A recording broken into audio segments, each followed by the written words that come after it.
Battling the Problem Child chapter. Hello and welcome back to my writing journey. I'm Ellen Byerrum, talking to you every week about some aspect of the writing process, whether it's the problem child chapter, which I addressed today, or the pace at which I'm going, the crises in my life that are stopping me, or the jubilant moment where I announced I finished the draft of the book. And I'm now going through it and reading it aloud, word by word, and finding so many things that I needed to know. And specifically, I am in a chapter that has kind of stymied me for a while, but not forever.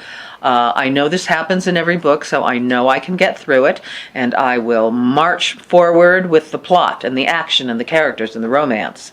Let me say, our books are a dance between us and the page and the readers, and we hope it's a satisfying dance, whether it's a tango, a waltz, a foxtrot, maybe it's all three or more in a book, because pacing changes and characters change.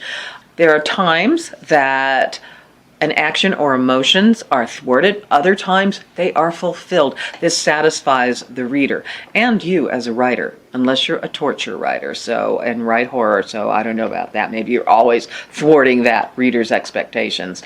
And then there is the problem child chapter, which I am dealing with right now. In the past, I found it was always chapter 13 for some reason, and now in this book it is chapter 37. What did I find in this chapter? Well, this is a chapter between Esme, the main character, Esme Rafferty de la Forêt, she is a playwright, and Graydon Chase, or his other name is Rupert Graydon Chaseborn, and he is a playboy detective. So they are madly attracted to each other, but she has had it with him. She has uncovered a big secret of his that she just feels she can't get over, and it's through, it's done, and she has sent him out of her life dramatically, because she's a playwright, with a dramatic curtain line, and he shows up again, and she's embarrassed, and here they are, they're battling in a pub called Lafferty's Tavern, and they have these push-pull moments in this chapter. But what I found was there was too much information. I switched subject matter, which you can do, but it wasn't smooth. It didn't make logical sense.